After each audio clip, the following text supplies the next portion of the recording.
श्रीमन्नारायण नारायण नारायण श्री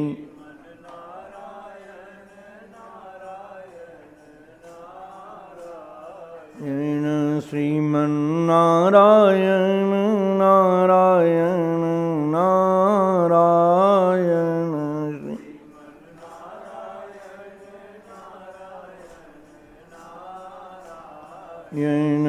लक्ष्मी नारायण नारायण नारायण लक्ष्मी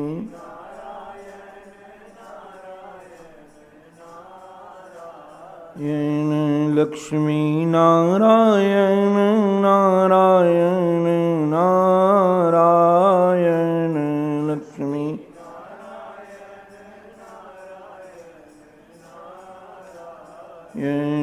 श्रीमन्नारायण नारायण नारायण श्रीमन्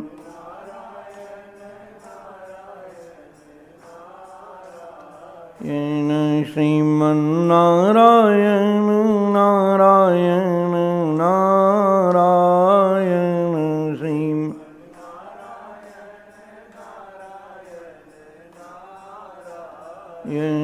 सद्गुरु नारायण नारायण नारायण सद्गुरु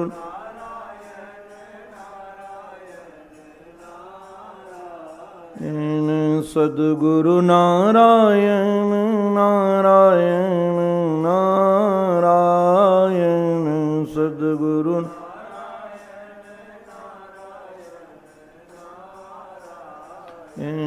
श्रीमन्नारायण नारायण नारायण श्री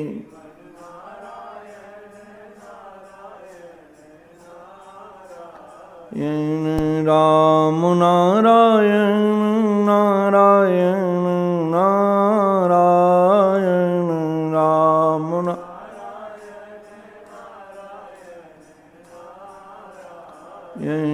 राम नारायण नारायण नारायण राम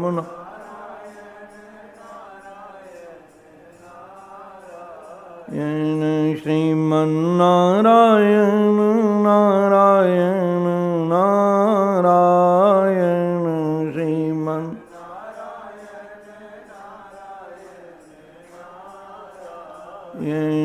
कृष्ण नारायण नारायण नारायण कृष्ण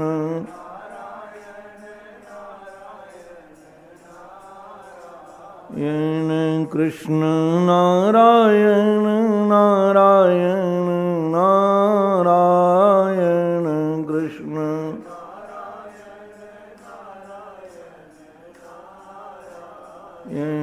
श्रीमन्नारायण नारायण नारायण श्रीमन्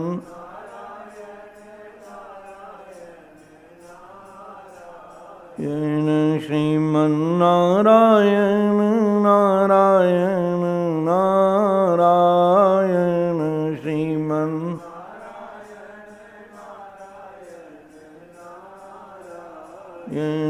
श्रीमन्नारायण नारायण नारायण श्रीमन्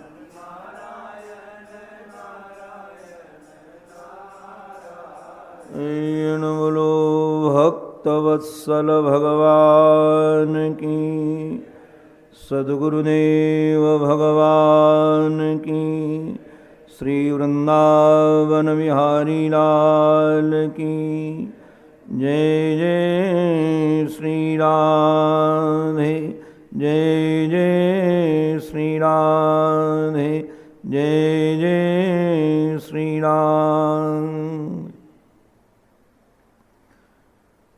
कृपा रूपिणी राधिके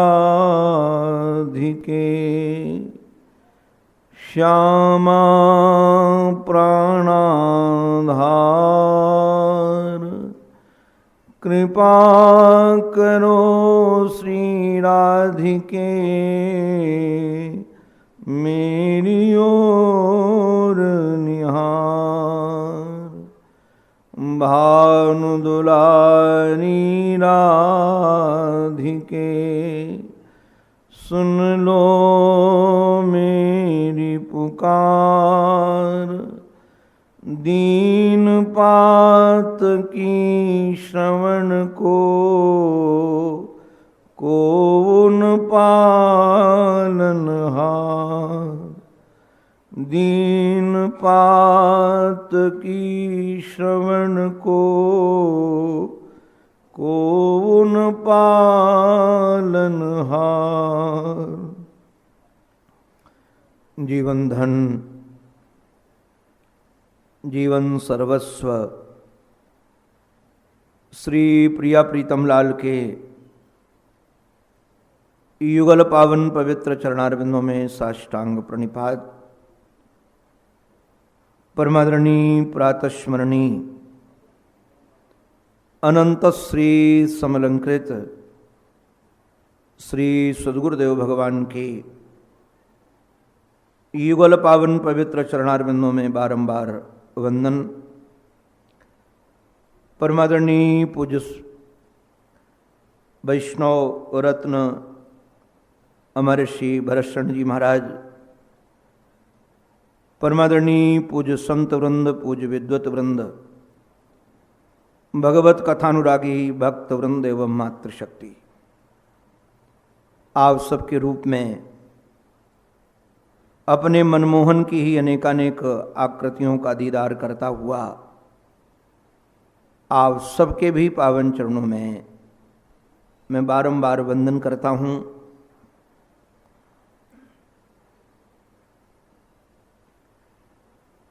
हमारा हृदय जड़ वस्तु का चिंतन करते करते जड़ बन गया है। संसार के जितने पदार्थ हैं, वस्तुएं हैं, व्यक्ति है, स्थान है, ये सब जड़ है। परमात्मा चैतन्य है। अधिकतर हमारा समय जड़ के ही रक्षण सुरक्षण में व्यतीत होता है, प्राप्ति में व्यतीत होता है, रक्षण में व्यतीत होता है। यही कारण है कि हमारा हृदय कठोर बन गया है। और कठोर हृदय में यदि परमात्मा को बैठालना चाहो तो ये बैठेंगे नहीं, बुलाना चाहो तो आएंगे नहीं। इसलिए हमारा कर्तव्य ये है कि हमारा हृदय थोड़ा रिजु बने, कोमल बने। इस हृदय को कोमल बनाने के लिए इसको पिघलाना जरूरी है। मूसा सिक्तम यथा ताम्रम तन्निभम दृश्यते यथा। कोई धातु की मूर्ति हो और उस धातु की मूर्ति में कोई दूसरा आकार देना है, तो जब तक वह मूर्ति पिघलेगी नहीं तब तक उसमें दूसरा आकार दिया नहीं जा सकेगा। ऐसे हमारा जो हृदय है जड़ हो गया है, इसको यदि कृष्णाकार बनाना है, ब्रह्माकार बनाना है, रामाकार बनाना है, तो निश्चित रूप से इसे पिघलाना पड़ेगा। और पिघलाने का तरीका आप जानते ही हैं कि जैसे मूर्ति को पिघलाने के लिए अग्नि की आवश्यकता है, वैसे अपने हृदय को पिघलाने के लिए विरहाग्नि की आवश्यकता है। हमारे अंतःकरण में विरह जगे, परमात्मा का अभाव जगे। जब तक वह अभाव जगता नहीं है तब तक हृदय पिघलेगा नहीं। ऋषिकों की भाषा में यदि कहें तो हमारे चित्त में हूक उठे, हंस हंस कंत न पाइयां, जिन पाया तिन रोए। पाने की अभिलाषा हो, उत्कंठा हो, जिज्ञासा हो, पिपासा हो, ये हमारे अंतःकरण में जगे कैसे? तो किसी बिरही का साथ मिले हमको, किसी प्रेमी का साथ मिले, किसी वैष्णव का साथ मिले, जिसके अंतःकरण में परमात्मा की प्यास हो। तो वह प्यास हमारे भी अंतःकरण में आ जाएगी। तो आओ हम सब मिलकर के उस प्रेम राज्य में प्रवेश करते हैं, जहां वृंदावन के निकुंज में माननीय श्री किशोरी जी विराजमान हैं और सचमुच में इस समय मान में है। मान में होने के कारण मनमोहन को कुछ अपने हृदयगत भावों को सुना रही हैं। कई रसिक मानते हैं कि श्री भ्रमर को ही निहार करके संदेश बना वाहक समझकर सुनाया। कई रसिक मानते हैं कि श्री उद्धव को ही भ्रमर मान लिया और उद्धव को भ्रमर समझ करके उन्होंने अपने हृदयगत भाव रखे। हमारे यहां प्रेम की परिपाटी में रसिक जन समझते हैं संदेश वाहक भेजने की परंपरा रही है, और कई बार रसिकों ने ऐसे ऐसे लोगों को भी संदेश वाहक बनाया है जो हमारे आपकी कल्पना के बाहर है। हमारे कवि श्री कालिदास जी महाराज ने तो मेघों को ही दूत बना दिया। ऐसे ही एक हिंदी जगत के रसिक कवि हुए भक्त थे घनानंद जी, रंगीली शाह के दरबार के राजकवि थे, और एक वारांगना से उनका अनुराग हो गया, जिसके कारण रंगीली शाह ने उनको अपने राष्ट्र से, राज्य से निकाल दिया। हमने रसिकों से सुना है उस वारांगना का नाम सुजान था। उन्होंने श्री ठाकुर का नाम ही सुजान रखा बाद में। उनको लगा कि सचमुच में यदि कोई सुजान हो सकता है तो रघुनाथ ही हो सकते हैं, कोई दूसरा सुजान हो सकता नहीं है। श्री राम वृंदावन में जीवन का उत्तरार्ध काल बिताया तो कई बार एकांत में बैठे होते थे और उस विलासिनी की स्मृति आ जाए, याद आ जाए, तो मेघों को कहते थे, ओ रे बदरवा मम असुआ लई जाए वा विलासिन के अंगना बरसो। बोले तुम्हारा तो काम ही है बरसना, बरसने का स्वभाव है। जल बरसते हो, चाहे वह समुद्र से लेकर आओ, समुद्र का जल भी खारा है और हमारे नेत्रों का जल भी खारा है, तो हमारे आंसुओं को ले जाकर उस विलासिनी के आंगन में बरसो, कि उस विलासिनी को पता तो चले कि उसके विरह में कोई रोता रहता है। हमारे रसिक जन तो कहते हैं कि पावस काल में ये मेघ बरसते हैं, किंतु प्रेमी की तो दशा ऐसी होती है कि हर ऋतु में नेत्र बरसते हैं। गोपांगनाओं की ऐसी विलक्षण दशा है, उस दशा में जो भाव अभिव्यक्ति हुई है, भ्रमर को देखकर काचिन मधुकरम दृष्ट्वा ध्यायंतीम कृष्ण संगमम प्रिय प्रस्थापितम दूतम। प्रिय के द्वारा प्रस्थापित दूत है भ्रमर। यह समझ करके माननी जी ने कहा कि अय मधुप, श्री वी राघवाचार्य जी महाराज की बात सुनाता हुआ निकलूं। उन्होंने वर्णन किया कि मधुप को जीव समझिए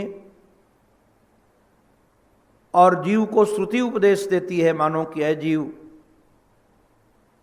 ये जो तुम्हारे बंधु हैं ना, बंधु का अभिप्राय होता है जो हमको बांध दे, संबंधों से हम बंधे हुए हैं। ये भाई है, ये बहन है, ये माता है, ये पिता है, ये बंधु हैं, ये सखा है, ये सब बंधु हैं। और कहा ये सब के सब कितव हैं, कपटी हैं। और सच में नारायण, आप लोग अन्यथा मत मानिएगा,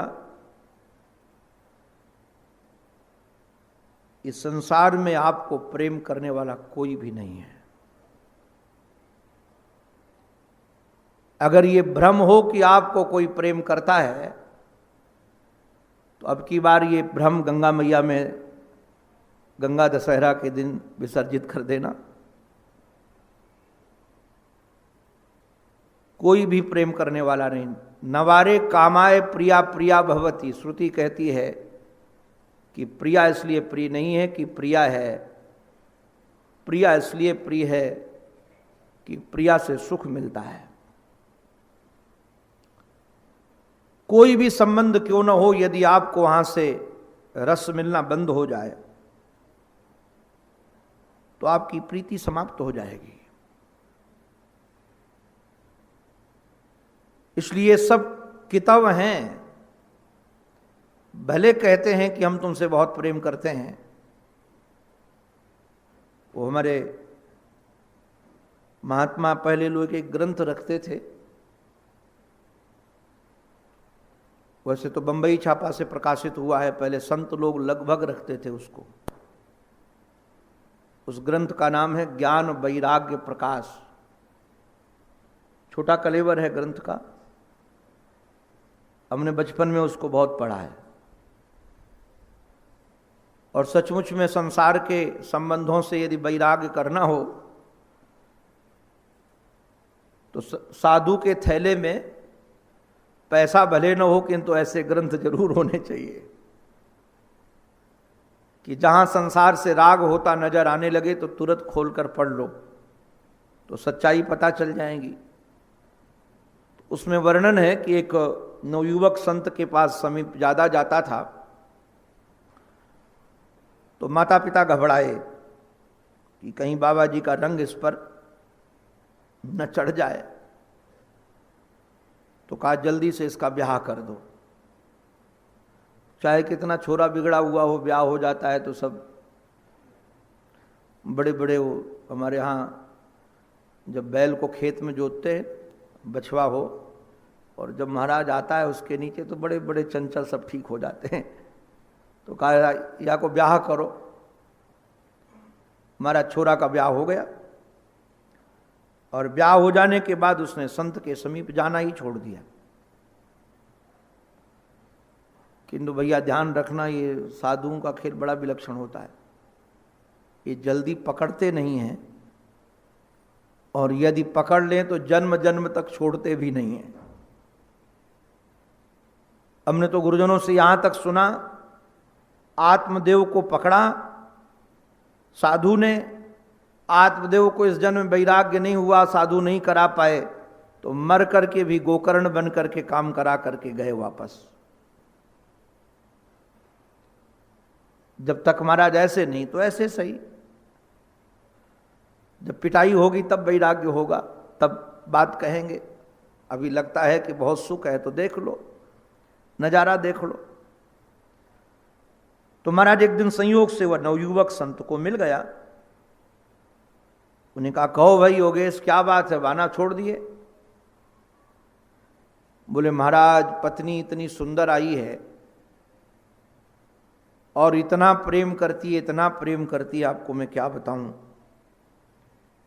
यदि उसकी आंखों से थोड़ी देर के लिए ओझल होने लगता हूं तो रोने लगती है। महात्मा ने कहा कि सच्चा प्रेम करती है कि झूठा देखना चाहते हो? बोले बाबा जी आप क्या दिखाओगे, मैं तो रोज देखता हूं। बोले ये जो रोज देखते हो ना, ये सब किताबों का खेल है, माया का खेल है। तो बोले आप क्या दिखाओगे? बोले हमारे पास 2-4 दिन और आओ फिर बताऊंगा। वो नवयुवक महाराज गया तो महाराज जी ने, आप लोगों ने कहानी सुनी है, वाल्मीकि रामायण में एक वाक्य बहुत अच्छा, मुझे कई बार वो अच्छा लगता है। कोई बात कहनी होती है तो ये कहते ये नहीं कर रहा हूं, आपको स्मरण दिला रहा हूं। स्मारय न तो शिक्षाए, ये शिक्षा के लिए नहीं, केवल स्मरण के लिए है, आपको स्मरण दिला रहे। तो हमारा जो नवयुवक गया तो महात्मा जी ने उसको प्राणायाम सिखाया और सांस रोकने की विधा तो सिखाई ही, नब्ज रोकने की विधा भी सिखाई। और संयोग से हमको भी एक संत ने नब्ज रोकने की विधा बताई। कोई डॉक्टर हो तो आके परीक्षण कर लेना, हम अगर नब्ज रोक दे तो हमारी नब्ज खोज नहीं पाएगा डॉक्टर। हमको एक संत ने युक्ति बताई है ये। हमने कई बार डॉक्टरों का खोजो नब्ज हमारी, हम लेट जाते नहीं खोज पाओगे, क्योंकि वो रोकना बताया। कहाँ से उसको ट्रिक है, कोई विद्या नहीं है, वो ट्रिक है। कौन सी नस दबा देने के बाद नब्ज मिलती नहीं है वहां से। उन्होंने कहा कि जा करके घर में कहना कि आज हमको मालपुआ खाना है और बढ़िया भोजन बनाओ। देवी ने बढ़िया भोजन बनाया। जब बन करके तैयार हुआ, तैयार होने के बाद महात्मा की सिखाई हुई विद्या थी। पत्नी से बोला कि सर में बहुत दर्द हो रहा है, भयंकर, चिल्लाने लगा। एक लकड़ी का खंभा था, वहां बैठा, थोड़ा चिल्लाते चिल्लाते अपना सांस रोक ली। और वो पत्नी आकर के देखी तो मामला पूरा हो गया।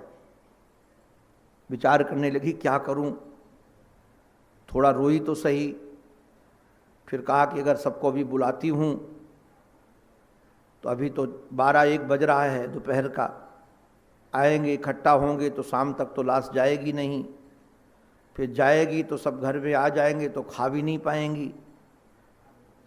पहले तो मालपुआ और रबड़ी खा लिया जाए, उसके बाद शोर मचाना प्रारंभ किया जाए। तो महाराज पहले बैठ करके खाया। वो नवयुवक देख रहा था कि मालपुआ चट किए जा रहे हैं,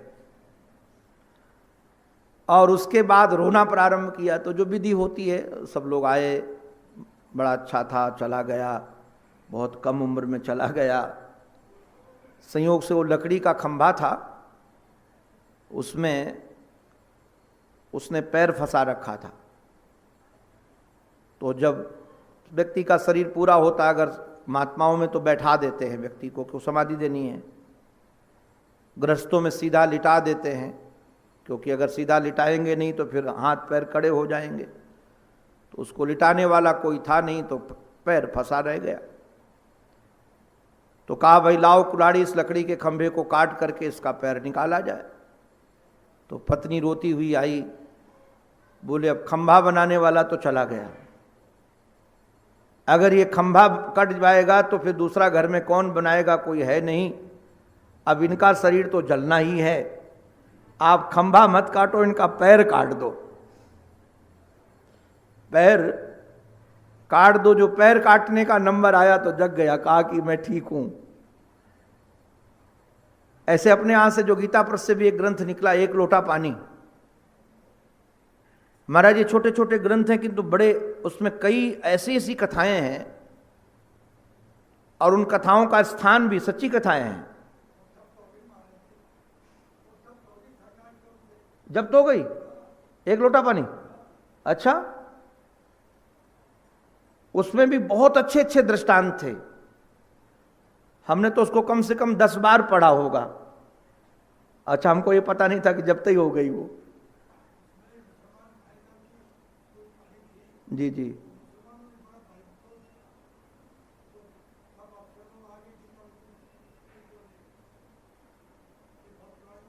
अच्छा अच्छा, उसमें तो सारी की सारी, हम तो बचपन में कई ग्रंथ जो हमको पढ़ने को मिले उसमें एक लोटा पानी भी है, और हमारे जीवन में उसने भी हमको अध्यात्म की ओर बहुत दिशा दी है। उस ग्रंथ का भी हमारे जीवन में बहुत योगदान है, और कई कथाएं तो हमको एकदम पूरी याद है, उनका कई बार चिंतन करता हूं मैं। तो ये सच्ची सच्ची घटनाएं से, उसमें भी सच्ची घटनाएं हैं। तो उन्होंने मैं बताना यही चाहता था कि सारा का श्रुति कह रही है, ऐ जीव, ये जितने बंधु हैं तुम्हारे, ये सब कितव हैं, कपटी हैं, इसलिए इस बंधुओं की बातों में मत लगो। और महाराज मैं कई बार आपको कहूं, सच लगता है आप लोगों को बुरा न लगे, मैं आप सबसे प्रार्थना करता हूं। मैंने अच्छे अच्छे परिवारों में देखा है जो स्वयं अध्यात्म में लगे हुए हैं, किंतु कभी नाती पोते बेटे को बैठाल करके उन्होंने नहीं कहा कि ये शरीर भोग के लिए नहीं मिला है, भगवत प्राप्ति के लिए मिला है। उनको भी कहना चाहिए, ये ऋषभदेव जी से सीखना चाहिए। आप लोग भले 2-2 महीने आकर के गीता भवन में गुजार देते हो, किंतु आपने अपने छोटे छोटे बच्चों को कभी एकांत में बैठाल करके सिखाया? ये संस्कार देने चाहिए।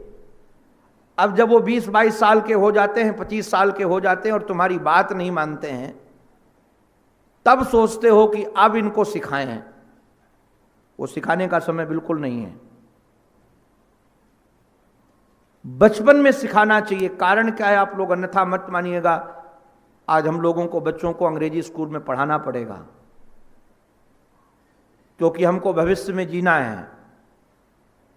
और यदि अंग्रेजी स्कूल में 10-12 घंटे बालक बिताता है तो वहां का जो माहौल है, उस माहौल में चौपट हो गया। वो एक मारवाड़ी परिवार का बालक, कलकत्ता का, मेरा छोटा सा बालक 10 साल का होगा, एक बंगलोर में गोयनका परिवार का बालक अपने बंगलोर में एक अंग्रेजी स्कूल में हॉस्टल में रहता था। मेरी कथा थी, उन परिवार वालों ने कहा कि महाराज जी एक बार बच्चे से आप मिल लो। 4 बार मैं स्कूल में गया, उसके बाद हमको मिलने नहीं दिया गया, क्योंकि मैं साधु था, अंग्रेजी स्कूल था वो। बाद में वहाँ के हिंदुजा परिवार से मैंने कहा कि एक बालक है, उसके माता पिता ने कहा है तो मुझे मिलना है।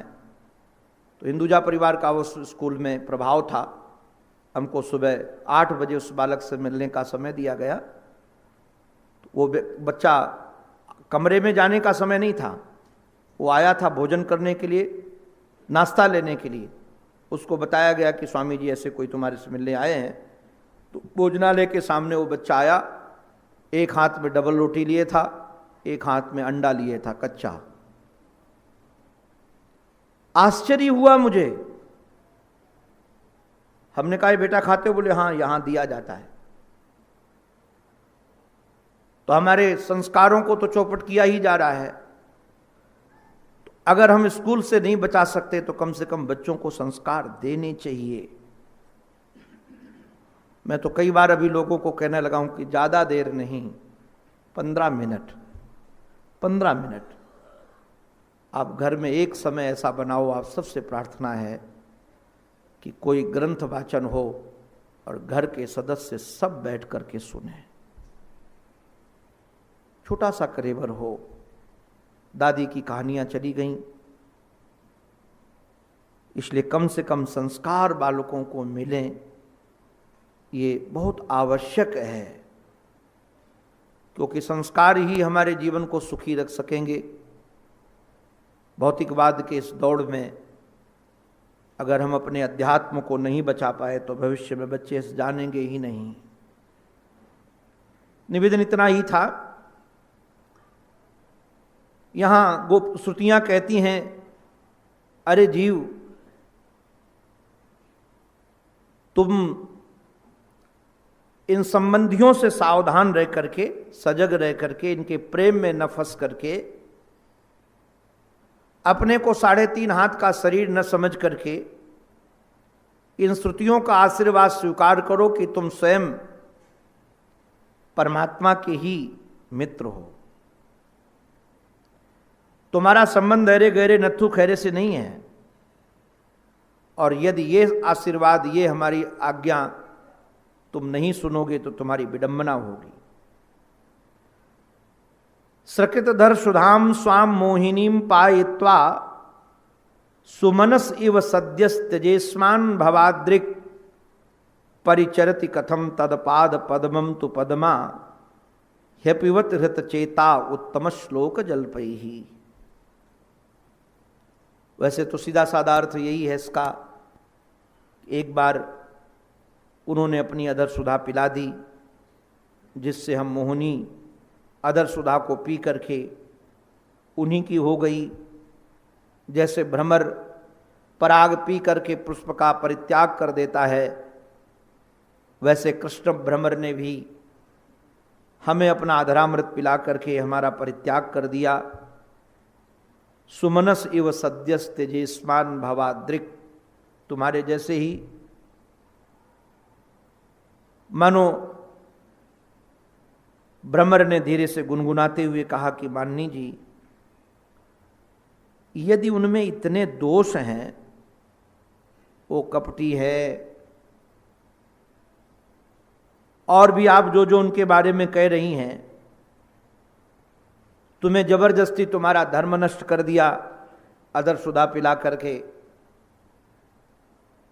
तो एक बात मुझे समझ में नहीं आई कि चलो मैं समझ गया कि तुम गांव की गंवारिन हो, अनपढ़ हो, अपठित हो, तुम्हें चतुर लोगों की पहचान नहीं है, छली गई, किंतु ये लक्ष्मी जो नागरी हैं, चतुर हैं, वो उनकी सेवा क्यों करती हैं? अगर वो कपटी हैं, कुटिल हैं, छलिया हैं, धर्म को नष्ट करने वाले हैं, तो ये परिचरति कथम तद पाद पद्मम तु पद्मा, उनके चरण कमलों की सेवा ये पद्मा क्यों करती हैं, लक्ष्मी क्यों करती हैं? गोपियों ने कहा कि ये क्यों करती है, मैं सच बताऊं, ये बाबा जी लोगों की वजह से, बाबा जी लोगों की वजह से, और बोले ये कथाकारों की वजह से। ये बाबा जी लोग, ये कथाकार लोग, पता नहीं उनको क्या क्या घूस दे देते, हमें पता नहीं चलता है। और वो महाराज उनके बारे में श्लोक बना बना के सुनाते रहते हैं, भगवान ऐसे हैं, भगवान ऐसे हैं, भगवान ऐसे हैं। तो बेचारे ये भोले भाले लोग इन बाबा जी लोगों की बातों में आ जाते हैं और छलिया के चक्कर में फंस जाते हैं। एक टीकाकार ने तो बड़ा बढ़िया गोपी गीत का अनुवाद किया है, मैं कई बार उसका बहुत रस लेता हूँ।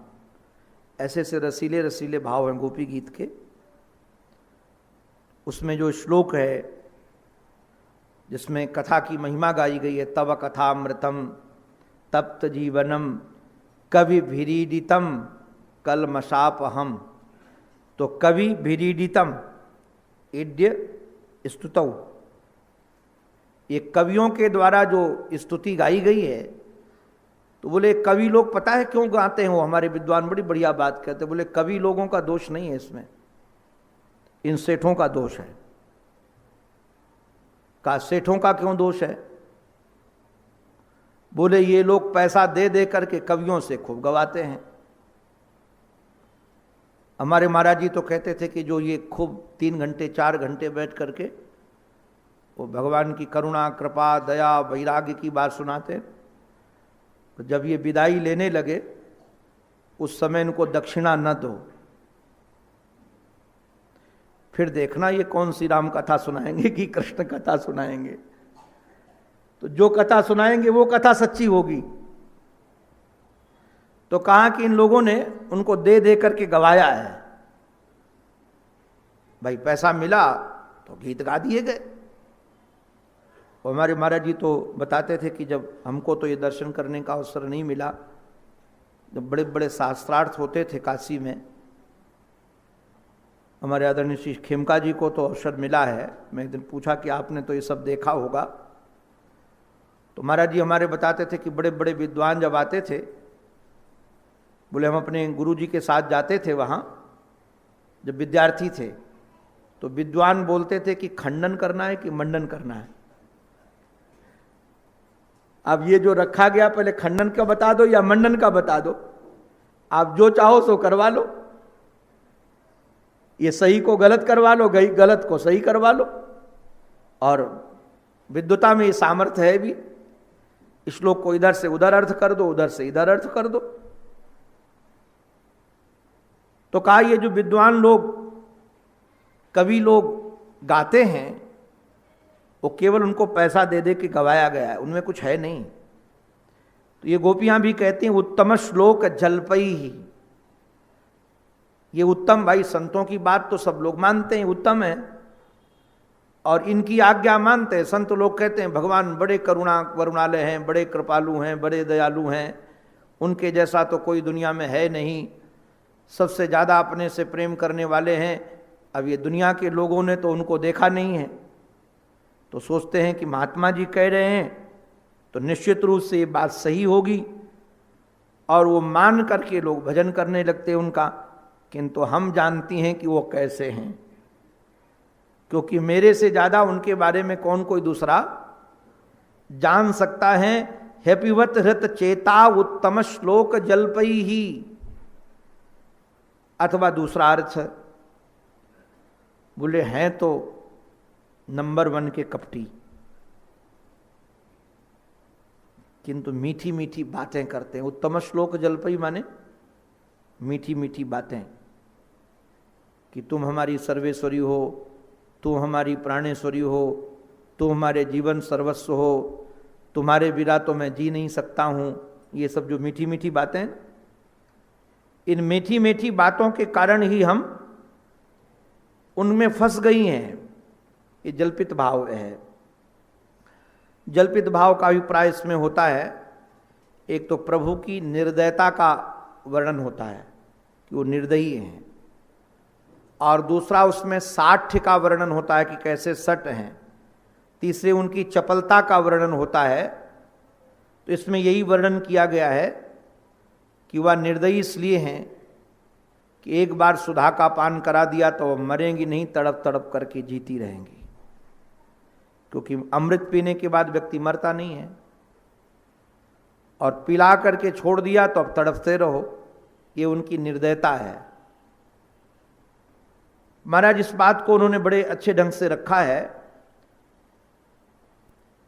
बाद में जब वह भ्रमरा गुंजार करते करते करते करते रुका, माननी जी ने उसको देखा तो फिर गुनगुनाने लगा। तो जो गुनगुनाने लगा तो श्री किशोर जी ने फिर फटकारा, किमिह बहु सडंघ्रे गायसी त्वं यदूनाम अधिपति अगृहाणाम अग्रतो न पुराणम विजय सख सखीनाम गीयताम तत्प्रसंग क्षपित कुच रुजस्ते कल्पयन्ति इष्टमिष्टाः। बहुगायसी, बहुत गाता है। ये गायसी, यहां गाता है। निश्चित रूप से तू ड्योढ़ा पशु है। ड्योढ़ा पशु है, क्योंकि पशु के होते हैं 4 पैर और तेरे हैं 6 पैर। सडंगरे, देखो भाई ध्यान रखना, हमारे संत लोग कई बार कोई नवयुवक आता है, उससे पूछते हैं चतुर्भुज हुए कि नहीं। चतुर्भुज होने का अभिप्राय शादी हुई कि नहीं, ब्याह हुआ कि नहीं। ध्यान रखना, यदि ब्याह के बाद व्यक्ति धर्माचरण में जीवन व्यतीत करता है तो चतुर्बाहु है, और यदि वह धर्माचरण पूर्वक जीवन व्यतीत नहीं करता तो चतुर्बाहु नहीं चतुष्पाद है। चतुर्बाहु बनना तो नारायण का प्रतीक है और चतुष्पाद बनना पशु का प्रतीक है। तो बनना अगर गृहस्थ में जाए, धन्यो गृहस्थाश्रमः, गृहस्थाश्रम की कहीं निंदा नहीं है। हमारे महाराज जी ने एक दिन बढ़िया बात, में कुछ पढ़ रहा था धर्म की बात, तो महाराज जी ने कहा कि हमारे शास्त्रों में धर्म अर्थ काम मोक्ष चारों पुरुषार्थों का वर्णन है और चारों पुरुषार्थ चाहिए। तो उन्होंने कहा हुआ क्या कि इन ग्रंथों को गृहस्थों ने पढ़ना छोड़ दिया, तो ये ग्रंथ पढ़ गए बाबा जी के चक्कर में। तो बाबा जी लोगों ने क्या किया कि सबका अर्थ वैराग्य परक कर दिया। सबका अर्थ वैराग्य परक नहीं है और गृहस्थ आश्रम भी निंदनीय नहीं है। गृहस्थ आश्रम से ही ब्रह्मचर्य वानप्रस्थ और संन्यास पलते हैं और गृहस्थ आश्रम से ही ब्रह्मचारी वानप्रस्थी और सन्यासी निकलते हैं। आज कई बार हम लोगों के पास लोग आके कहते महाराज जी, पूज्य स्वामी जी महाराज चले गए, अब वैसा कोई संत नजर नहीं आता है। अमुक संत चले गए, अब कोई संत नजर नहीं आता है। तो मैं एक प्रश्न पूछता हूं कि ये संत आते कहां से हैं? कोई सातवें आसमान से तो टपकते नहीं हैं, आते तो गृहस्थ आश्रम से ही हैं। और वहीं की स्थिति जर्जर हो जाए और वहां से जो हीरा निकलेगा। अच्छा, एक बड़ी विडंबना और इस बात की है, योग्य बच्चा होता है तो कहते इंजीनियर बन जाओ, डॉक्टर बन जाओ, व्यापारी बन जाओ, और मूर्ख होगा उसको कहेंगे बाबा जी बन जाओ। कमाल की बात है। राजस्थान में एक जगह गए हम, तो सोनी परिवार था, उस परिवार में पधरावनी थी। तो बोले महाराज आप कहते हो कि कोई साधु नहीं मिलता है, साधु मैं अपने पोते को देता हूं। वो सामने बैठा था, मोटा ताजा हमारे जैसा ही। तो हमने सोचा चलो एक तो मिला। हमने पूछा नाम क्या है? तो बोले महाराज गूंगा है। तो हमने कहा कुछ काम करता है? बोले काम का होता था तुम्हारे साथ काहे को भेजता, दुकान में नहीं बैठालता। काम का होता तो तुम्हारे साथ काहे को भेजता, दुकान में नहीं बैठालता। दुकान के भी काम का नहीं है। तो हमने कहा अगर उस दुकान के काम का नहीं तो मेरी दुकान का भी काम का नहीं है, क्योंकि बहरा है तो मेरी भी बात नहीं सुनेगा, दो कान ही नहीं है इसके। वो तुम्हारी दुकान अलग है, हमारी दुकान तो कम से कम दो कान से चलती है। अब ये सुनेगा नहीं तो इसको क्या सुनाएंगे हम? तो बंधु ध्यान रखने लायक इतनी बात है जो मैं निवेदन करना चाहता था कि भ्रमर ड्योढ़ा पशु है। ये ड्योढ़ा पशु इसलिए है कि मनुष्य को ये बात पता होनी चाहिए कब कहां किससे कैसी वार्ता करनी है।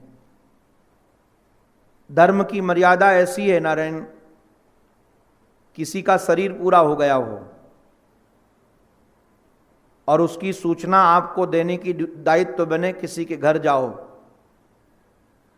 किसी का पुत्र हो या पिता हो, और यदि वो भोजन में बैठा हुआ है तो नियम यह है कि पहले उसको भोजन कर लेने दो, बाद में सूचना दो।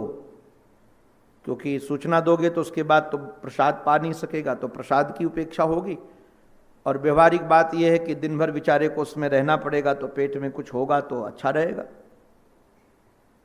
ये नहीं कि जाते जाते तुरंत बमबारी चालू कर दो, अथवा हम प्रसाद पाने के लिए बैठे हैं। वार्ता का ध्यान रखना पड़ता है व्यवहार में। हम आप चार लोग बैठ करके प्रसाद पा रहे हैं और आप चालू कर दो कि कल हमने ऐसा जुलाब लिया कि सुबह से दौड़ रहा हूं, तो भोजन का मजा चला गया कि नहीं? अरे भाई किस समय कैसी वार्ता करनी है, ये भी व्यवहार, छोटी छोटी बातें हैं ये। अगर हमको ये नहीं आती तो हम पशु ही हैं। हम किसी सुखी व्यक्ति के जीवन में दुख का संचार कर दें तो ये पशुता का व्यवहार है। जितना प्रयास हो हमारे जीवन से, प्रयास ये हो कि हमारे व्यवहार से लोग मुस्करा करके जाएं, रो कर न जाएं। मनुष्य का काम लोगों को मुस्कराना सिखाना है, क्योंकि पशु नहीं मुस्करा सकता है, न किसी को मुस्कराना सिखा सकता है। तो जिसको ये पता नहीं कि किस समय कौन सा गीत गाया जाए,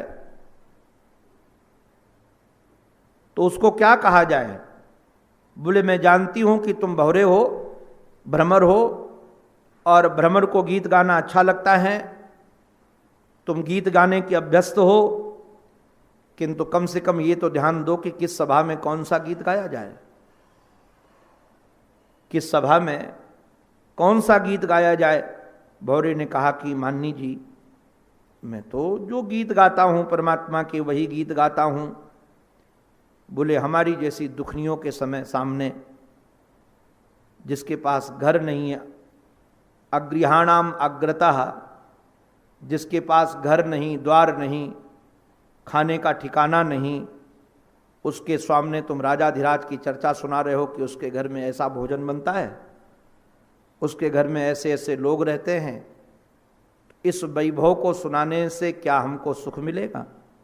क्योंकि तुम यदुपति के गीत गा रहे हो, गोपीपति के गीत नहीं गा रहे हो। गायसी तुम यदुनाम, तुम यदुपति के गीत गा रहे हो। और एक बात कहें,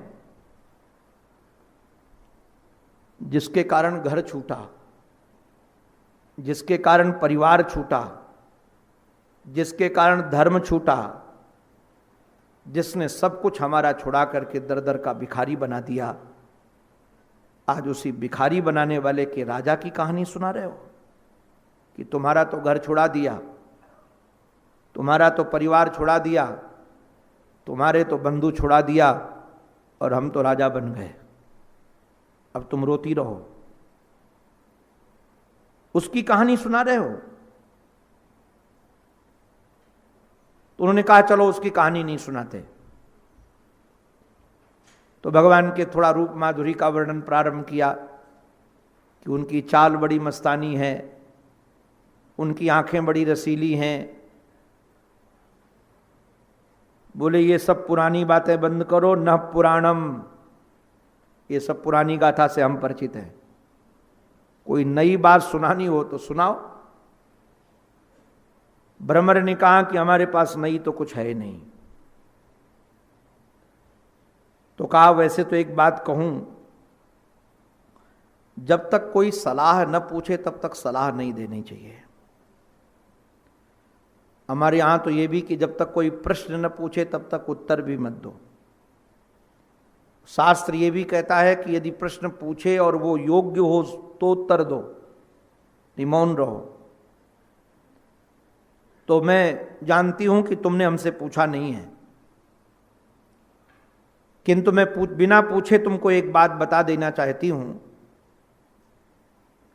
कि अगर तुम चाहते हो कि कुछ गीत गाना है, तो जिनके पास घर नहीं, जिनके पास द्वार नहीं, जिनके पास परिवार नहीं, उनके सामने तुम गीत गाओगे भी, और हमको गीत कुछ अच्छा लग भी गया तो हम तुमको दे नहीं पाएंगे कुछ। मेरे पास कुछ भी नहीं है, हमारा मन मनमोहन ले गया, घर परिवार कुल सब कुछ हमारा छूट गया। हमारे श्री वल्लभाचार्य जी महाराज ने तो गोपियों को सर्वधर्म संन्यासिनी माना है। गोपियां सर्वधर्म संन्यासिनी हैं, धर्म का, अर्थ का, काम का, मोक्ष का, सबका संन्यास किया है। ये परम संन्यासिनी है, ब्रजांगनाएं। तो कहा हम संन्यासिनियों के पास में कुछ भी तुम्हें देने लायक नहीं है। तुम्हारी कथा से, तुम्हारी पुराण से मैं प्रसन्न भी होंगी तो कुछ दे नहीं सकूंगी। एक काम करो ना, ये जो गीत गा रहे हो ना, ये मथुरा में जाकर गाओ। और मैं तुम्हें यह भी सलाह देती हूं कि गाना कहां है, बोले विजय सख सखी नाम गीयताम तत्प्रसंग। ये जो प्रसंग है,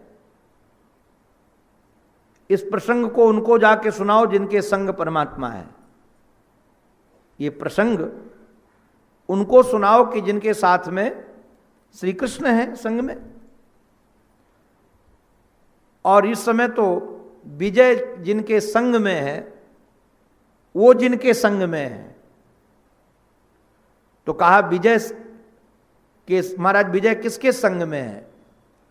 विजय श्री कृष्ण के संग में है। कैसे विजय श्री कृष्ण के संग में है? श्री कृष्ण ने कभी हारना नहीं सीखा, याद रखना। पूतना को मारकर जीते, वृंदावन में तो कहीं हारे, किसी असुर से नहीं, और रणछोड़ भी बने तो हारे नहीं, ध्यान रखना। की बात द्वारिका में हमारी कथा चल रही थी, मुझे बहुत अच्छा लगा। वहाँ के गोस्वामी जी को एक दिन आमंत्रित किया था कथा में, तो गोस्वामी जी महाराज ने कहा कि हमारे ठाकुर रणछोड़ राय हैं, किंतु श्री कृष्ण वहाँ से भागे थे, तब उनका नाम रणछोड़ नहीं पड़ा था। गोस्वामी जी ने कहा कि 17 बार जरासंध को रण छुड़ा दिया था, इसलिए उनका नाम रणछोड़ पड़ा था।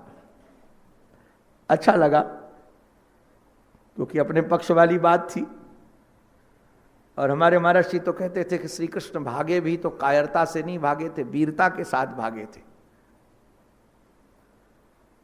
17 बार यदि जरासंध जैसे, महाराज 23 अक्षौणी सेना लेकर के वो आया था।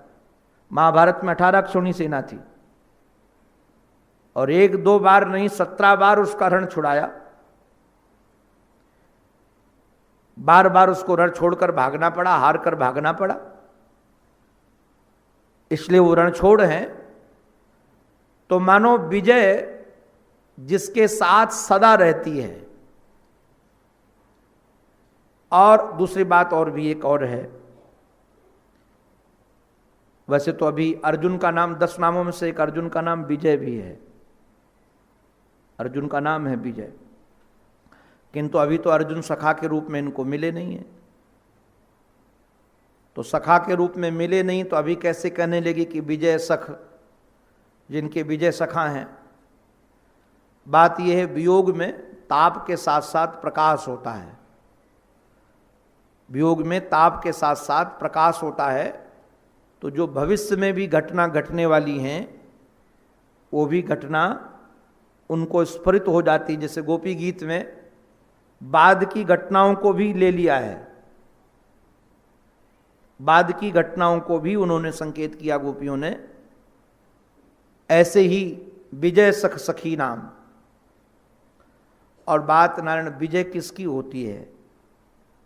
बोले इस समय तो हमारी पराजय हो रही है, हम हारी हुई हैं, जीवन हारी हैं, संपत्ति हारी हैं, प्राण हारी हैं, मन हारी हैं, सब कुछ हार चुकी हैं और हमारी हार हो गई है।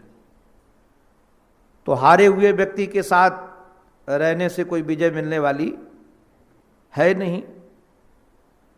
तो इस समय विजय यदि किसी की हो रही है तो मथुरा की नागरियों की हो रही है, मथुरा के लोगों की हो रही है। क्यों? आप गीता में चिंतन ही करते हैं, यत्र योगेश्वर कृष्ण यत्र पार्थो धनुर्धरः तत्र शीर विजय भूतिर ध्रुवा। हमारा मम भगवान का ये मन है, हमारे ध्यान दीजिए, जहां जहां श्री कृष्ण होंगे वहां वहां विजय होगी ही होगी। इस समय यदि श्री कृष्ण हमारे मथुरा में है तो विजय वहीं है। और दूसरी बात और भी है, मैं जानती हूं उन मथुरा की नागरियों के हृदय में जो काम था, जिस काम के कारण वह बड़ी दुखित थी, क्षपित कुछ रुजस्ते, रुज काम है, क्षपित कुछ रुजस्ते कल्पयंतीष्टमिष्टाः। श्री कृष्ण वहां पहुंच करके उनके हृदयगत को काम को मर्दन करके और उनके काम को मिटा करके उनको सुखी बना दिया है। श्री कृष्ण ने महाराज मथुरा की नागरियों के काम को मारा है और श्री कृष्ण काम विजेता हैं। इसलिए इस समय विजय यदि किसी की हो रही है तो विजय हो रही है मथुरा की नागरियों की। और मथुरा की नागरियों के पास जाकर के गीत गाओ जो गुनगुना रहे हो बार बार, तो कम से कम वो प्रसन्न हो जाएंगी। तो एक तो इस समय विजयी हैं, उनके पास श्री कृष्ण है, उनके पास धन है, उनके पास घर है, उनके पास परिवार है, उनके पास सब कुछ है, तो तुमको खूब दक्षिणा देंगी, दक्षिणा खूब मिलेगी। हमारे पास दक्षिणा नहीं है। ब्रह्मर्षि ने कहा, माननी जी आपने गलत समझा है, मैं कोई दक्षिणा के लिए कथा नहीं करता हूं। हमारा स्वभाव है, हमारा जीवन है उनके गुण गाना। तो कहा यदि तुम्हारा जीवन है गुण गाना, तो यदि गुण गाना ही चाहते हो तो अब गोविंद के गीत गाओ, गोपीपति के गीत गाओ। उनके गीत सुन करके ही हमको जीवन में शांति मिलेगी। बाद में भ्रमर ने कहा कि माननी जी एक बात कहूं, आप अन्यथा मत लीजिएगा। आप गांव की गंवारिन हो और मथुरा में नागरियां रहती हैं, तो गांव के लोग सीधे साधे होते हैं। वो भोले भाले लोग, सीधे साधे लोग दूसरों के चक्कर में जल्दी में पड़ जाते हैं। नगर के लोग चक्कर में पड़ते नहीं, चक्कर में डाल देते हैं लोगों को। तो वहां कोई ऐसा है नहीं। और सच में नारायण, ये तो गोपांगनाओं की मान्यता थी। श्री कृष्ण ने भली बड़ी बाजार में भले कुब्जा के कपोल का स्पर्श किया था, ठोड़ी का स्पर्श करके उसको सुंदर बना दिया था, किंतु श्री कृष्ण किसी मथुरा की नागरी से मिलने के लिए गए नहीं थे। वैसे तो मथुरा की नागरियां क्या, श्याम सुंदर की रूप माधुरी को देखकर ऐसी कौन है जो अनुरक्त न हो जाए। हमारे रसिक जन सुनाते हैं कि जब श्री कृष्ण हमारे प्रथम बार मथुरा गए, अभी कंस का उद्धार हुआ नहीं था, और अपने श्रीअंग को दिखाते हुए जब मथुरा की गलियों में गुजर रहे थे, राम जी तो थोड़ा हमारे मर्यादित हैं। राम जी के भी सौंदर्य को निहार करके कौन ऐसा है जो बलिहार न हो। हमारे पूज्य मामा जी सुनाते थे कि राम जी जब नगर देखने के लिए गए तो दोनों भाई गलियों से गुजरे। तो जब गुजरे तो नगर की नागरियां, महाराज बड़ी बूढ़ी तो आकर दरवाजे पर खड़ी हो गई, किंतु बहुएं अट्टालिका पर चली गईं। कोई गवाक्ष पर है। अब राम जी का तो स्वभाव है कि नीचे देखकर चलते हैं, तो उनके श्रीअंग बड़ी बड़ी भुजाओं को देखकर नागरियों को लगता था जिनकी भुजाएं इतनी सुंदर हैं, जिनकी चाल इतनी मस्त है, उनकी आंखें कैसी होंगी, उनके कपोल कैसे होंगे। तो हमारे मामा जी कहते हैं कि उन नागरियों ने ऊपर से पुष्प डाला, और जो पुष्प डाला तो सोचा कि राम जी, स्वाभाविक है जब पुष्प गिरते हैं तो व्यक्ति ये देखता है किसने डाला है, तो राम जी ऊपर देखेंगे तो हम उनका मुख देख लेंगे। तो राम जी तो पुष्प डालने के बाद भी ऊपर देखे नहीं। लखनलाल जी देखना चाहते थे, राम जी बोले खबरदार जो ऊपर देखा नीचे देख के चलो। बोले भैया पता तो लगा है कौन डाला। बोले चुप रहो, नीचे चलो। नागरियों ने कहा कि पुष्प डाले हुए बेकार चले गए। एक नागरी ने कहा कि कुछ करना चाहिए। दूसरी नागरी ने कहा कि सखी, ये जो गोरे गोरे सरकार पीछे चल रहे हैं, इनकी मैया का नाम सुमित्रा माँ है, जो सावरे सावरे चल रहे हैं इनकी माँ का नाम कौशल्या माँ है। लखनलाल जी बोले भैया ये तो मैया की पहचान वाली लगती है, शायद कभी आई हूँ देख ले। तो बोले उधर मत देखना, खतरा है। फिर नीचे चलने लगे। एक नागरी ने, चतुर नागरी ने कहा कि सखी विधाता सबको सब कुछ नहीं देता है, सबको सब कुछ नहीं देता है। विधाता ने इन दोनों को इतना सुंदर बनाया है, किंतु सुंदर बनाने के बाद बहरा बनाया है। अगर ये दोनों बहरे न होते तो कम से कम हमारी बात सुनकर ऊपर तो देखते। बहरे हैं। राम जी बोले कि अब ऊपर नहीं, राम लखन जी बोले भैया यदि ऊपर नहीं देखते तो बहरे निश्चित सिद्ध हो जाएंगे। महाराज जी पता है बहरा किसको कहा जा रहा है?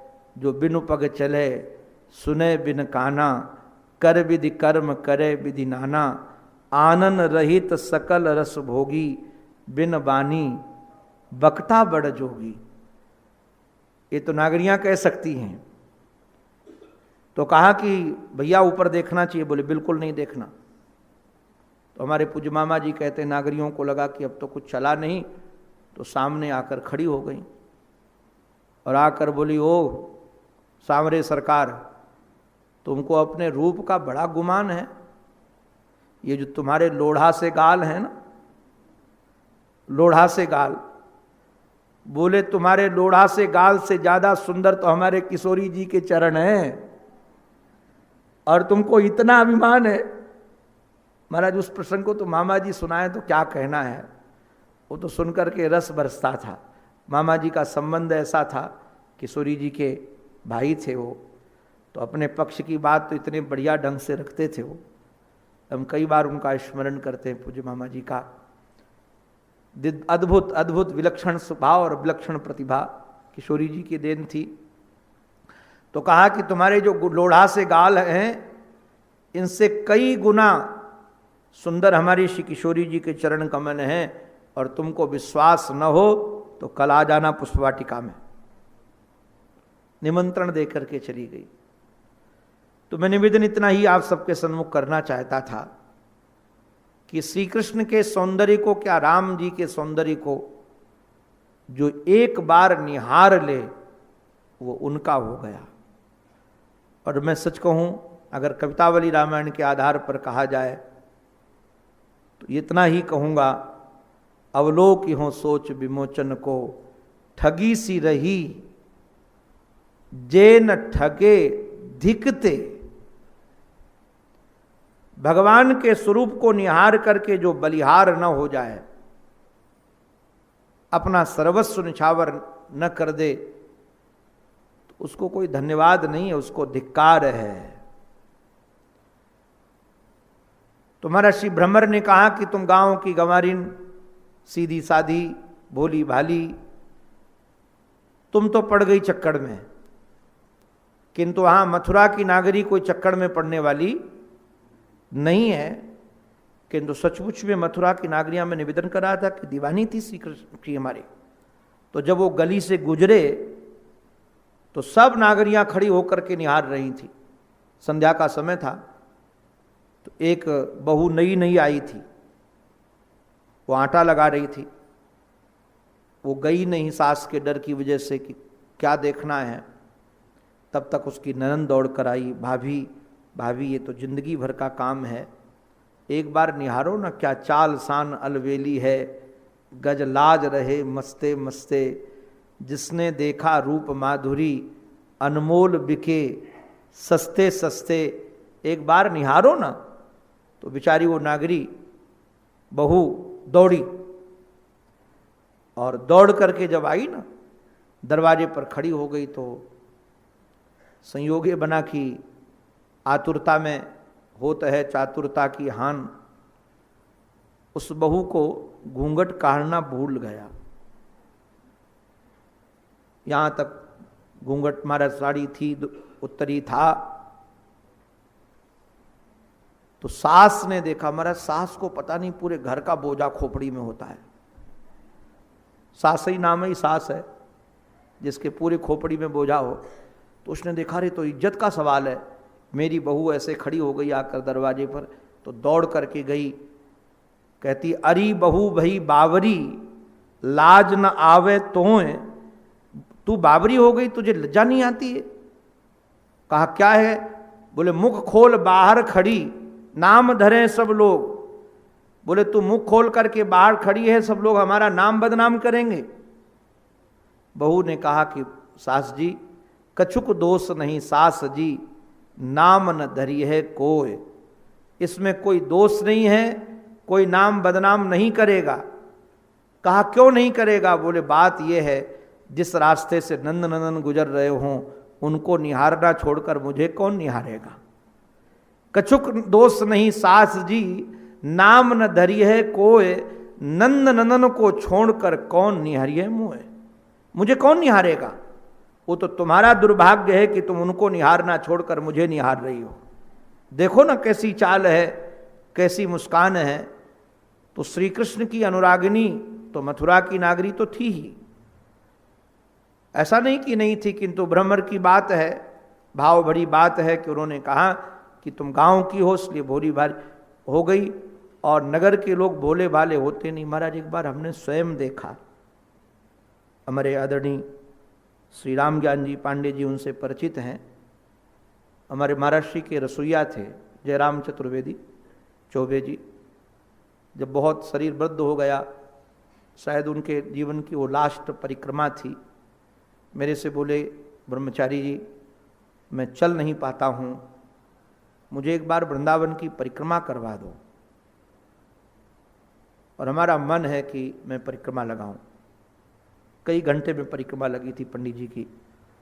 तो मुझे तो ऐसा लगता है जो गुरुजनों की जिसने सेवा की हो वो हमारे लिए बंधनीय है। भोजन बनाया है तो हमने कहा चलो पंडित जी मैं ले चलता हूँ। मैं पंडित जी को परिक्रमा लगाने के लिए ले गया तो धीरे धीरे पंडित जी चल रहे थे। संयोग से केसी घाट पर मथुरा की दो बहनें, उनके साथ उनकी भाभी, वो भी कोई परिक्रमा लगा रही थी, एकादशी थी, वो भी परिक्रमा लगा रही थी। तो संयोग से उनके पीछे वहाँ से केसी घाट से 2-3 बच्चे लग गए। तो बाद में जाकर रमण रेती में इधर आकर के पंडित जी बैठे थे, वो भाभी और 2 नंदें बैठी थी। तो भाभी ने वो नंदों को कहा कि बाबरी इनको काहे को परेशान कर रही है। कारण क्या था कि वो तिरछा देखती थी दोनों बहनें, तो वो पीछे चल पड़ते थे बच्चे। तो कहा कि बाबरी ब्रजभाषा में इन छोराओं को काहे को परेशान कर रही है। तो कहा भाभी ऐसे तो परिक्रमा लगाएंगे ना, इनको परिक्रमा लगवाए रही। मैं तो बड़ा हंसा, हमने कहा कि वारे वाह, ये ब्रजवासी लोग मथुरा की नागरिया थी। बोले ऐसे तो ये परिक्रमा लगाएंगे ना छोरा, इनको परिक्रमा लगवाए रही। अब वो छोरा समझते थे कि हमको प्रेम से देख करके हमको बुला रही हैं, और वो तो परिक्रमा लगवा रही थी। तो कहा नागरियां तो महाराज इसी प्रकार की होती हैं। ब्रजांगनाओं ने कहा कि नागरियों की बात तो मैं क्या कहूं मथुरा की। दीवी भूवि च रसायाम, त्रिभुवन में दीवी भुवि च रसायाम काह स्त्रियाद्युरापाह। त्रिभुवन में ऐसी कोई स्त्री नहीं है। इस सामान्य जगत की तो बात छोड़ दीजिए, त्रिभुवन में कोई ऐसी स्त्री नहीं है जो श्री कृष्ण के सौंदर्य को देख करके अनुरागिनी न बन जाए। क्यों? बोले कपट रुचिर हास भ्रू जिम्भ्रस्य याह स्यु। महाराज उनकी जो हंसी है, कपट रुचिर हास, जिस समय मुस्कुरा करके वो देखते हैं तो ऐसा कौन है जो उनका न हो जाए। वैसे एक बात कहूं मैं, थोड़ी सजगता के लिए मैं इसका अनुवाद तो नहीं करूंगा, केवल विद्वत भोग्य बोलूंगा मैं, क्योंकि अनुवाद करने में थोड़ी हानि है। हमारे श्री वल्लभाचार्य जी महाराज ने लिखा है, स्थानम नास्ति रहो नास्ति प्रार्थयितः नरः नास्ति स्त्रीणाम सतित्व उपकल्पते। वल्लभाचार्य जी महाराज का है सुबोधनी में। और हमको लगता है इसी का हमारे संत प्रवर्षी तुलसीदास जी महाराज ने अनुवाद किया है भ्राता पिता पुत्र उर्गारी, पुरुष मनोहर निरखत नारी। उसके बाद की बात आप लोग समझ जाना, क्योंकि आजकल थोड़ा शास्त्रीय बात बोलो तो थोड़ा गड़बड़ हो जाता है, थोड़ा हमको डर भी लगता है, कभी कभी तो मीठे ढंग से बोल देते हैं। हमारे पूज्य निसलान जी महाराज ने कलकत्ता में कोई बात ऐसी बोल दी, शास्त्रीय बात थी, काले झंडे दिखाए उनको लोगों ने। और कई लोग, महाराज बड़ी विलक्षणता है, कई बार अभी आज के कोई हमसे पूछ रहा था कि महाभारत में ब्राह्मणवाद बहुत है, महाभारत में ब्राह्मणवाद बहुत है। हम तो मुस्करा रहे थे, हमने कहा इस बेचारे को क्या कहा जाए। तो जहाँ अपने मन के अनुकूल या कोई बात समझ में नहीं आती, लोग नहीं समझ पाते, वहीं आक्षेप करने लगते हैं। तुलसीदास जी महाराज की चौपाइयों पर कई बड़े आक्षेप लोग लगाते हैं, डोल गमार शूद्र पशुनारी सकल ताड़ना के अधिकारी। कई लोग तो कहते हैं इसमें बहुत सारी बाद में बातें जोड़ दी गई हैं। मैं इसमें हमारे पूज्य खेमका जी तो ध्यान दिए होंगे, हमको तो कई बार अनुशीलन करने का अवसर मिला शिव पुराण। तो मूल इन्होंने तो जो संक्षेप में छापा था उसमें तो बड़ी चतुरता के साथ उन प्रसंगों को इन्होंने काट दिया था, किंतु कई धर्मों का उसमें ऐसा खंडन है, अब नाम हम भी नहीं लेंगे, अद्भुत ढंग से, विलक्षण ढंग से जब मैं पढ़ने लगा। तो अब कई लोग कहते हैं कि महाराज वो बाद में लोगों ने जोड़ दिया है, बाद में जोड़ दिया है, किंतु सच में किसी न किसी हेतु को लेकर, किसी न किसी कारण को लेकर। अभी मैंने एक दिन यही कथा कर रहा था, तो हमारे एक प्रेमी ने, विद्वान ने ही भगवान के 3 अवतारों की चर्चा की। तो उसमें 3 प्रकार के, एक मिश्र, एक सतोगुणी, एक तामस। तो उन्होंने तुरंत आकर के हमको पूछा कि तामस अवतारों में आप बुद्ध भगवान को लेते हो कि नहीं। कथा से निकलते ही बुद्ध भगवान उसमें हैं कि नहीं। तो मैं कई बार विचार करता हूँ, मैं कहता हूँ बाद में बताऊँगा, देख लूँगा, क्योंकि यदि मैं कह दूँ तो उनको तुरंत मौका मिल जाएगा और तुरंत वो हमारे ऊपर चढ़ बैठेंगे।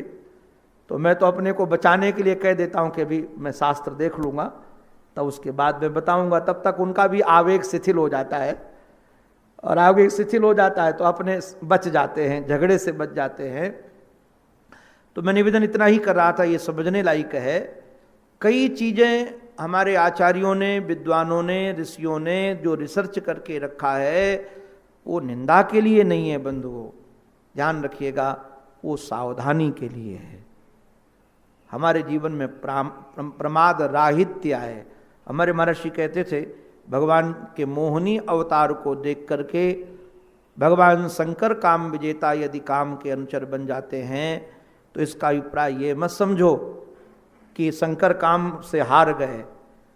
वो दिखाया जा रहा है जीव को कि जीव को जो काम विजेता हैं, यदि उन पर काम प्रभावित हो जाता है तो हम पामरों को कितना सावधान होकर के चलना चाहिए।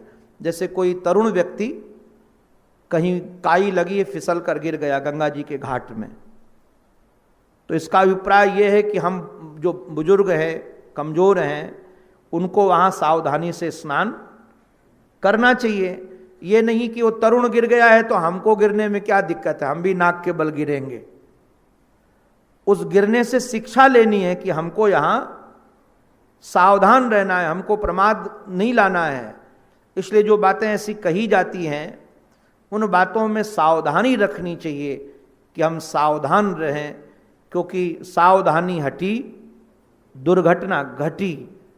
तो श्री कृष्ण के सौंदर्य की तो बात क्या कही जाए, सामान्य सौंदर्य में लोग महाराज हो जाते हैं, इसलिए उसके चरित्र की रक्षा के लिए सावधानी ही उसमें साधन है। इसलिए 9वें स्कंद में जो बात कही गई उसमें सावधानी का एक साधन है कि बेटा भी जवान हो जाए तो माँ को एक सैया में नहीं रहना चाहिए। मात्रा दुहित महाराज पित्रा दुहित्रा वा न विविक्ता सनो भवेत, बलवान इंद्रिय ग्राम विद्वान समपि कर्षति, ये शास्त्रीय प्रमाण सावधानी के लिए हैं। तो गोपांगनाएं तो यहाँ कहती हैं दिवि भूवि चरसायाम काहा, अरे त्रिभुवन में ऐसी कौन सी स्त्री है जो श्री कृष्ण के लिए उपलब्ध न हो, अर्थात श्री कृष्ण के सौंदर्य को देखकर अनुरागिनी न बन जाए। अरे कपट रुचिर हास, उनकी जो कपटपूर्ण रुचिर हास है और उनका तिरछा देखना, हमारे श्याम सुंदर के जो महाराज नेत्र है ना, ये तिरछा जो देखते हैं, देखने की जो भंगिमा है, वह ऐसा कौन है जिसको महाराज अनुचर न बना दे। कहा हम तो किस खेत की मूली हैं। चरण रज उपास्ते यस्य भूतिर वयम का, सारी जितनी स्त्रियां हैं उनकी मुखिया समझिए लक्ष्मी जी, वो भी उनके चरणों की उपासना करती रहती हैं, चरण रज की उपासना करती हैं, उनके चरण रज की कामना करती हैं। तो हम उसमें क्या हैं? हमारे लिए तो महाराज क्या है कि हम अगर उनकी अनुरागिनी बन गई, अपि च कृपण पक्षे ह्युत्तम श्लोक शब्दः, ये तो महाराज उनकी विशेषता है कि कोई भी उनका अनुरागी बन जाता है। तो कहा यदि ऐसी विशेषता है, धीरे से भ्रमर ने कहा कि माननी जी, आप मानती हो कि त्रिभुवन के लोग उनके अनुरक्त हो जाते हैं, तो चलो ना, तुमसे उन मुलाकात करवा देते हैं, वहां चलो। तो तुरंत डांट कर कहा विसृज शिरसि पादम, बार बार मेरे चरणों को मत छोड़, चरणों को मत छू। वेद में हम चाटुकारी ही, मैं तुम्हारी ये चाटुकारी जानती हूं, तुम्हारी भी जानती हूं, तुम्हारे स्वामी की भी जानती हूं। वो बहुत चाटुकार हैं, बार बार कैसे मनाना चाहिए उनको आता है। अन्य विनय, तुम अन्य के जानकार हो विनय के, इसलिए तुम उनके मुकुंद के दूत हो, इसलिए तुम निश्चित रूप से ये अपना पक्ष रख रहे हो। हमको अब कोई उनसे संधि नहीं करनी है, अब उनके साथ कोई संबंध नहीं रखना हमको। विशदकृत चेता किमनु संदेहमस्मि, अब उनके साथ क्या संधि रखनी है? जो हमको छोड़कर चले गए, अब उनके साथ कोई संधि नहीं रखनी। तो भ्रमर ने धीरे से फिर कहा माननी जी, मैं कैसे कहूँ आपको भ्रम है, वहाँ कोई ऐसी नहीं है। तो अपने मन से कल्पना कर रही हो कि वहाँ तुम्हारी सौत है, कुब्जा के पास बैठते हैं, वहाँ चलते हैं, तुमको इसलिए भूल गए हैं। न तुमको भूले हैं, न कोई कुब्जा के पास जाते हैं, तुम केवल अपने मन में सोच रही हो। तब मानन जी फिर बोल पड़ी, बोले तू क्या मुझे बताएगा उनके बारे में? तू बताएगा मुझे कि उनका स्वभाव कैसा है, वो कैसे हैं? बोले मैं एक एक नहीं, 3-3 जन्मों की कहानी जानती हूँ, और एक एक बार की ठगी नहीं, कई बार से हम परिचित हैं उनकी। बोले 3 बार की? बोले हाँ हाँ, और सुना दूं। जब ये राम जी बन करके आए ना, तो मृगरिव कपिंद्रम विदब्धे लुब्ध धर्मा, लगता है कि राम जी बन करके आए तो काले थे। बोले अब कालों से कोई प्रीति नहीं है। राम जी जब काले बन करके आए तो काली करतूत की। अब राम जी वाले भाई नाराज मत हो जाना, 2 तो हमारे सामने ही है और मैं अकेला हूं, ये दोनों रामायणी है। ये भी महाराज जी राम कथा करते हैं, और हमारे श्री पांडे जी तो पुराने रामायणी है। तो भाई नाराज मत हो जाना, वैसे इष्ट हमारे भी रामई जी है। वो तो कन्हैया महाराज को दूसरे की खेती काटना बहुत अच्छी ढंग से आता है। खेती तैयार हो तो चतुर किसान दूसरे की खेती, महाराज गाय तुम पालो और दूध हमको भेज दो, ये तो कन्हैया की चतुरता है। समंतक मणि में भी यही किया, और साधन संपन्न होकर हनुमान जी राम जी की आराधना करके जाते हैं तो कन्हैया फसल काट लेता है। अधिकतर दूसरों की खेती तैयार हो तो कन्हैया फसल काटता है हमारा। तो भाई नाराज नहीं होना। गोपियां कह रही तो प्रेम की, और इनको कहने का अधिकार है, हम लोगों को कहने का अधिकार नहीं है। गोपियां कह रही हैं कि जब राम जी बन कर के आए तो इन्होंने एक काली करतूत की।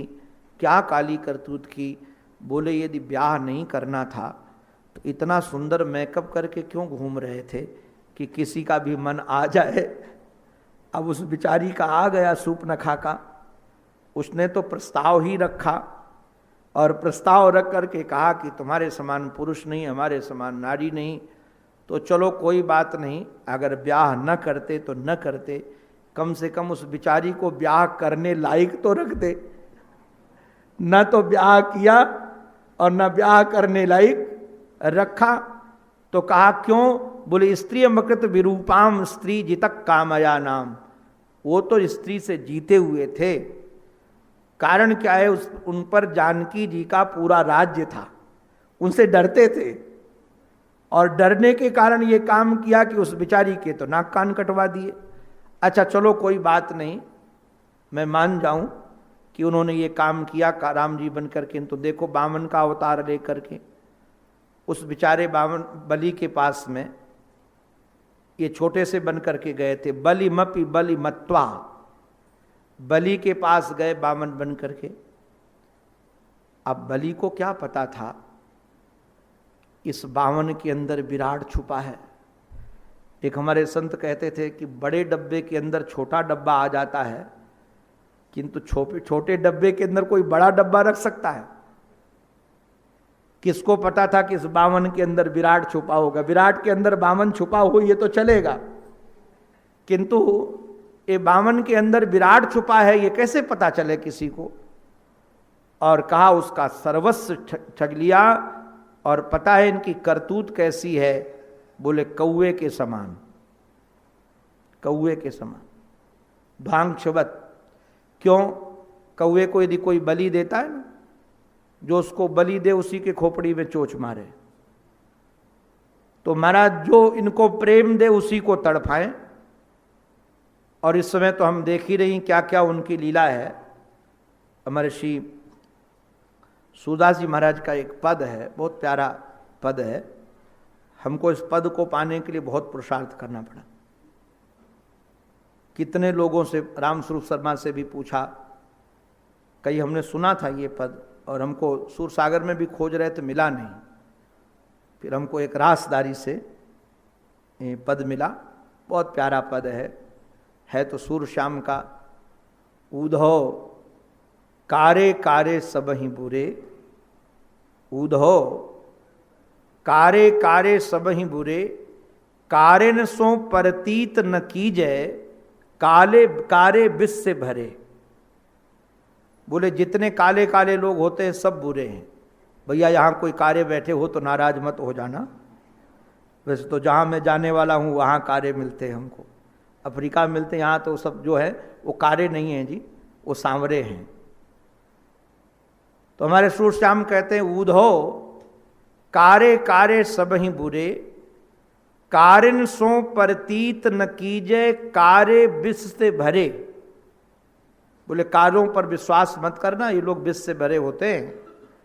उदाहरण दिया, कोयल को सुत कागा पाले, कोयल को सुत कागा पाले, अपने ही ध्यान धरे, पंख लगे तब उड़न लागे, जाय कुटुंब मिले। कहावत ये है कि वसंत ऋतु में कोयल आती है और कोयल अंडे देती है, उसके बाद उसके जाने का समय होता है तो कोयल अपने अंडों को उठा करके कौवे के घोंसले में रख देती है। अब कौवों को तो महाराज कौवा काना होता है, शायद उसको अंडों की गिनती भी नहीं होती होगी, तो वो अपना समझता है कि मेरे ही अंडे हैं। और जब अंडे फूटते हैं तो उनसे बच्चे निकलते हैं। अब जैसे कोयल के बच्चे वैसे काग के बच्चे, दोनों काले काले हैं।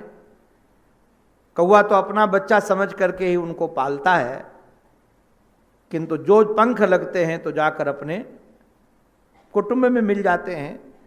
कोयल को सुत कागा पाले, अपने ही ध्यान धरे, पंख लगे तब उड़न लागे, जाय कुटुंब मिले।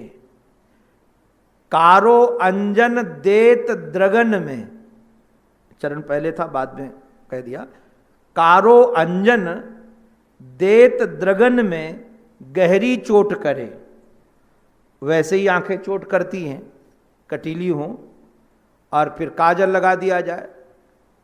कारो अंजन देत द्रगन में गहरी चोट करे, सूर श्याम कारे मतवारे, कारण सो काल डरे।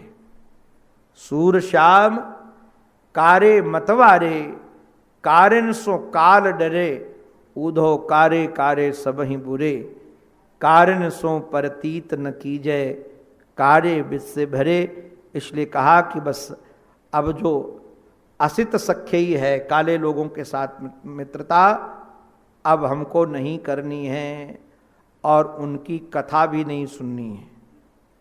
अब उनकी कोई चर्चा नहीं करनी। भण्यताम अन्य वार्ता, अगर कोई सुनाना है तो दूसरी चर्चा सुनाओ।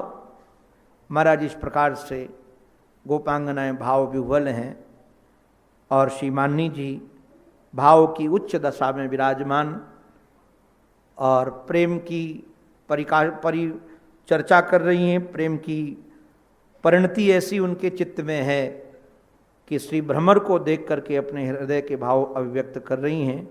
अभी 4 श्लोक और बचे हैं भ्रमर गीत के, तो इनकी चर्चा आप कल करेंगे और भी संक्षेप में उद्धव के जो भाव हैं वो भी रखेंगे। अंत में अपने आराध्य के पावन चरणों में हमारी यही प्रार्थना है, हमारी मति, हमारी रति, हमारी गति एकमात्र हमारे आराध्य के चरणों में बनी रहे। इसी प्रार्थना के साथ ये उनकी वाणी उन्हीं के पावन पवित्र चरणारविंदों में समर्पित। बोलो भक्तवत्सल भगवान की, सद्गुरुदेव भगवान की, श्री वृंदावन बिहारी लाल की जय। जय श्री राधे, जय जय श्री राधे, जय जय श्री राधे।